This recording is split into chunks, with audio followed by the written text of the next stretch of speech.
Former CEO of Abercrombie & Fitch, Mike Jeffries, is arrested. In the past few months, I've spoken with more men who attended these events, 20 in total. Some told me they were tricked and abused. Others that they were injected with drugs. Also people that were afraid to speak out, who were victims, that did not go forward. It's like, who's feeding them the kids, you know? Right. Tania Wallace, who claims she's been at a freak off and said she saw children, and it was hard for her to say it.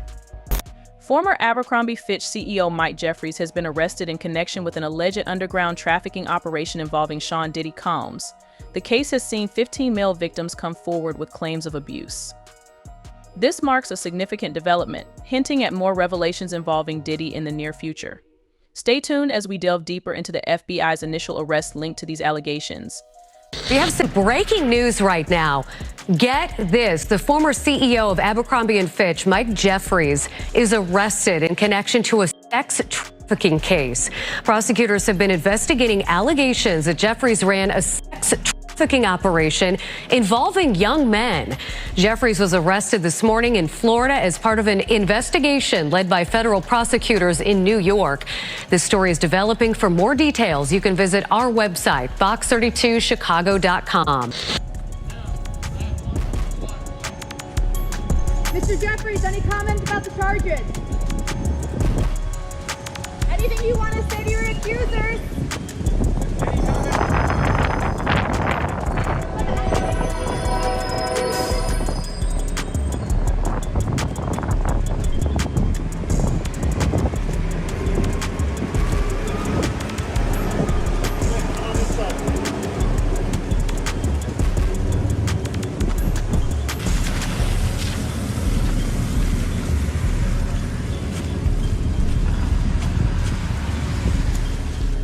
Mike Jeffries' arrest has sent shockwaves through Hollywood and the music industry, shedding light on the extent of Diddy's alleged influence.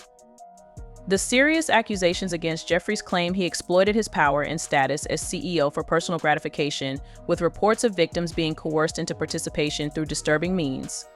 The former boss of the fashion giant Abercrombie & Fitch and his British partner have been arrested on charges of running a prostitution and international sex trafficking business following a 2-year-long BBC investigation. The FBI began looking into the claims that Mike Jeffries and his partner Matthew Smith sexually exploited and abused men at events they hosted in their New York residences and hotels around the world. Lawyers for both men and a third man who's been arrested have previously denied any wrongdoing. They'll appear in court on Friday.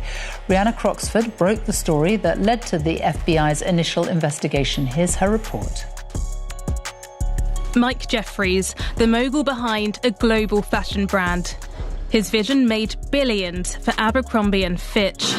He's now facing criminal charges. To anyone who thinks they can exploit and coerce others by using the so-called casting couch system, this case should serve as a warning. Prepare to trade that couch for a bed in federal prison. Authorities began their own investigation. This morning, the FBI arrested the former fashion boss and his British partner in Florida. Evidence gathered by the BBC found there was a highly organised operation involving this middleman, James Jacobson, now also arrested. In the past few months, I've spoken with more men who attended these events, 20 in total. Some told me they were tricked and abused, others that they were injected with drugs. A lawyer for Mr. Jeffries told the BBC, "We will respond in detail to the allegations after the indictment is unsealed and when appropriate, but plan to do so in the courthouse, not the media." Tonight, Mike Jeffries was released on bail. If convicted, he and the others accused could face life in prison. Rihanna Croxford, BBC News. Disturbing accounts of abuse in Hollywood and the music industry are gradually coming to light, implicating some of the most influential figures in the country. From former presidents to CEOs, athletes, and music icons, many played a role in enabling and perpetuating this abuse, making them not just bystanders but active participants. Joe, thank you. And I just want to say how much I appreciate Puff Daddy for doing the kinds of work that he's doing, because he doesn't have to do this. But this is part of what is important about giving back. We applaud you, and I want to apologize for not sweating, but I do this so much. I'm so cool. I just want y'all to see everybody I'm interviewing is sweating. I'm not even touching my brow. I'm so cool, and I want to apologize. I ain't trying to make you look bad or nothing like that, but I'm just so cool. We T-shirt. I tell you, if he was wearing one of those fancy designer clothes he's designing, he'd be sweating just like me. It truly is about the Benjamin, as we see. Oh yes, he's glittering. It truly is about the Benjamin. Well, now when we come back, we're gonna talk more with Puffy, and if you want to hang out, more than welcome to stick around. The idea that there are sexual predators in power, not just in Hollywood, I think all across any place there's a boss with underlings in any corporation or any industry, you have a type of sexual politics that goes on that can slide in between appropriate ethics and decorum to, inappropriate behavior to the point of harassment and sexual predatory behavior. Well, I mean, I think people understand that, but the larger question is there a culture of complicity in Hollywood where women are afraid to speak up because they'll be blacklisted, men are afraid to speak up because either they're out of the same fear or they just think, well, this is the way the system works. I think there are people that say, hey, this is how it works, pure and simple, and this is why I got into it, and this is why I have power. This is how it works, and you have to understand that. That does not carry the day. Complicity. This is how it works, plain and simple. This is exactly why I got involved and why I hold power. This is how it all operates. Is also complicity. The people who know, well, look, this is how we do business, and that's what it's got to be done. I'm sorry it's like that. So beware. That's also present, without a doubt, but it does not carry the day. There's also people that were afraid to speak out, who were victims, that did not go forward, that signed negotiated settlement deals of which a non-disclosure agreement was part and parcel to it. That also does not care. Following Mike Jeffries' arrest, many celebrities are scrambling to distance themselves from the unfolding scandal. This arrest appears to be just the beginning, with video evidence reportedly found in Diddy's mansion implicating numerous public figures. With over 250 cameras in his home, alongside reports of drug use, there's no telling what those recordings might reveal, and everyone is hoping they're not on them. It's all about the money. They saw what he did to Cassie. With the kicking, the punching. They saw what they did to Cassie. They know that nobody in America liked that. So now, these people are represented by a brand. Whether it's something about the music, clothing,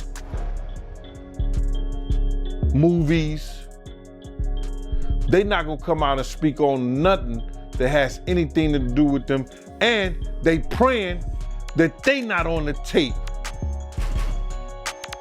doing crazy stuff, being oiled up in the whole 9 yards. They praying. So until the feds say, hey, yo, listen here. We got you on, hey buddy, we got you on this tape, and the girl looked like she was pretty young. Hey, listen up. We've got you on tape. And that girl? She looked pretty. We're not gonna show it, but we need you to come and testify against Brother Love, P. Diddy, Puff Daddy, you know, Sean Combs. That's when they're gonna start talking. And they're not gonna be talking in his favor. When the feds come to them and show them what they got on tape, because if he had 250 tapes all over, 250 cameras all over the house, somebody got caught spilling a cookie out the cookie jar. It could be your favorite pastor. It could be your favorite politician. But they didn't think they was being watched, and Brother Love was watching. Some criminal defense attorneys and even celebrities suggest that Diddy might be a scapegoat, with the FBI potentially targeting someone higher up. The individuals exposed in Diddy's tapes are not just minor figures in the music world, but include prominent names, even foreign government officials who attended his infamous parties. Leaks from the tapes have already surfaced, reportedly featuring Kevin Hart, Usher, and Justin Bieber. How do you feel about the situation that Diddy in? Let's say this. Something else is going on. They didn't raid, they searched with a warrant his premises on the West Coast, right? They searched his premises on the East Coast in Florida, right? On the same property that the premises was located that they searched in Florida, he had a second mansion. They didn't touch that one. Why not? And when they walk out of there, they got a small trash bag and they have a medium-sized cardboard box. What was it they seized that would fit into those items? I have a sneaking suspicion from my background in criminal defense that what they seized was some evidence that They seized that would fit into those items. I have a sneaking suspicion from my background in criminal. was very incriminating to other people. Now, after they seized the evidence, they had no probable cause to arrest him on any crime. He hasn't been indicted. They talked to him at an airport before he got on a private jet to fly to an island that has no extradition agreement with the United States. Have you heard anybody trying to prosecute him? Not at all. So what did they do? See, the feds are interesting. Who served the search warrant? Homeland Security. Now, what the hell do they have to do with that? That's a FBI mandate. As this conspiracy unfolds, it's clear that Diddy may just be the first domino to fall. So far, 9 tapes have surfaced, 8 of them handed over to the FBI by Courtney Burgess, while one reportedly ended up with TMZ. Allegedly, these tapes are being sold on the dark web for over $500,000 each.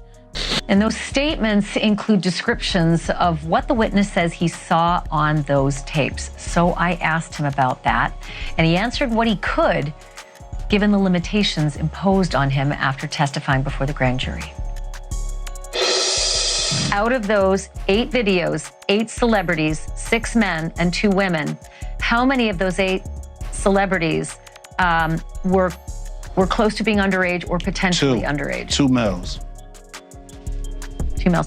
And of those 8 celebrities, how many of them were intoxicated or under the influence of drugs? This is going to be all speculation. I just want to preface it by he wouldn't know if they were. Right. Sure. Appear to Let be. me rephrase it. Based on, yes. Understand. Out of the 8 celebrities who were recorded having intimate relations with Sean Combs, how many of them appear to be either inebriated or intoxicated or under the influence? All of them. All of them. Out of the Sean Combs, how many of them seem to be either drunk, high, or under the influence? All of them. Every single one. Those 8, how many appear to be potentially victimized? How many might have been victimizing? I think all, to be honest, all. Were victims They or victims. were perpetrating? Victims. They were all 8 were victimized. Yeah. Meaning this was happening to them and they were inebriated. Right. Not knowing, I guess, how much proof it was in it, what they was doing. And of those 8, how many seemed to be potentially minors? 2 to 3, possibly 3. There were possibly 2 to 3 minors involved. You've made a lot of serious allegations. Are you expected to hand over the evidence eventually? Well, that's the direction we're heading. You made a lot of allegations, right? Are you expected to eventually turn those things over, or? Well, that's what we're going to head over to do now. So we have a hearing now to determine what we're going to do in terms of what documents we'll have to turn over and what documents we do not have. So why were you in court tonight? Just to give testimony to the grand jury. He was subpoenaed by the court, so as we all know, if you don't answer a subpoena, the marshals will come to your house as they came to his house and they will bring you here.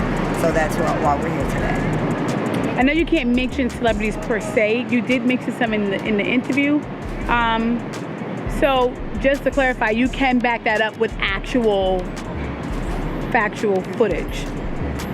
We have, it's things that we have, but we got to go to the other courthouse. So I don't know if that's any more questions, but we kind of got another hearing to go. Are you nervous or do you feel cool? Nah, I ain't never nervous. The only thing that's fair to me is God. I know you did mention what was on the flash drive before. Would you be able to kind of go over that now, or is that something that you can't discuss? No, we're trying to go to discuss that now, what we will be able to talk to in terms of what was available and what was on those flash drives. Okay. But it was the book, so it is Kim Porter's book, but not necessarily some of the stuff with the celebs that were mentioned besides. It's hush. Nobody touched it. Oh, so it is her official book. Yes. Nobody, and no one touched it. Nobody altered it. Nothing. So it's not the copy that the gentleman said that he was selling before. No. No. It's two different copies. That one was edited, and we have the original. The tapes obtained by TMZ, reportedly viewed by their producer, allegedly show minors being abused at a Diddy party, with some being forced to use drugs. Diddy's party planner, Tia Wallace, has also come forward with a statement about what she witnessed. If these tapes are released, it seems unlikely that anyone involved will avoid prison. And I want to start with Tia Wallace, who claims she's been at a freak-off and said she saw children, and it was hard for her to say it. It was very hard for her to say it, Ashley. So what she said was that she was flown out from LA to Miami by the Saudi prince. And they ended up eventually on Star Island at one of Diddy's parties. She says, you know, among many other things, I mean, she goes into detail. This, she says, happened in 2018. She says that she walked into the house and there was a cluster of adults around what she described as little people. And they were dressed up as Japanese Barbies. I forgot the name. It's Harak something. You can help me out here. It's a certain type of Barbie. Anyway. I know. I know the name, but it slipped my mind right now. Go ahead, though. She explained that they were... I know the name, but I've forgotten it. But go ahead. So she explained that that they were just clustered around these little people, and I kept pushing her, and she eventually said, look, they are little people who should not be at an adult party. And I pushed her, and it was apparent what she was saying is they were minors. Now, she didn't see anything specific that was going on with them other than that adults were kind of huddled around them. But she told just a wild story about what was going on at the house, even at 7 a.m, that this thing apparently raged all night long. Tia Wallace's statement, combined with TMZ producers reportedly viewing the tapes, highlights just how widespread and normalized the abuse at Diddy's parties was. Young stars were allegedly coerced and manipulated, with Diddy using his power and influence to threaten them and their families. Reports claim he told minors that refusing his demands would ruin their careers. Verified victims as young as 7 years old have come forward, and the deeper this story goes, the more disturbing it becomes. A male sex worker really sort of walks through what happened in the experiences that he had. They didn't sound illegal, but they sure seem to comport with a lot of the other stories that have been told. Yeah. So this was a threesome. What you would ask me about earlier about Tia Wallace, she said there were more than 100 people at that party, including at least 4 celebrities. But this, what you're talking about now, was a threesome, and that's something that the U.S. attorney even referenced, and his lawyer in an earlier documentary we did. He was describing threesome. In New York, Los Angeles, and one other location, they would meet in hotel rooms, where Diddy would frequently watch. He says it was all consensual. So yes, what we're told is that this male sex worker was flown out to various locations over a couple of years, Miami, New York, Los Angeles, and one other. And they would meet in hotel rooms, and Diddy would often watch as he would have sex with this woman who was associated with Diddy. So that seems to be what the feds are looking at right now in terms of alleged sex trafficking, if they are transporting somebody and perhaps paying them. If there was even the slightest hint of coercion in that situation, you're right, it's sex trafficking, a clear federal crime. To cross state lines, that could end up being part of sex trafficking. Now, we know that this guy got a subpoena, and he ended up not testifying before the grand jury, but talking to prosecutors, and we're told that he left that tape with them. And in fact, if he was transported, if he was even consensual in that setup, you're right, that is sex trafficking. trafficking. It's classic federal crime to cross state lines for the purpose of selling sex. But it also comports just with the description of many of the other incidents that. This story is far from over, and as more details emerge, the ripple effects will be felt across Hollywood, the music industry, and beyond. The allegations are shocking, the evidence overwhelming, and the implications massive. Stay tuned as we continue to uncover the truth and hold those involved accountable. This is a story the world won't soon forget.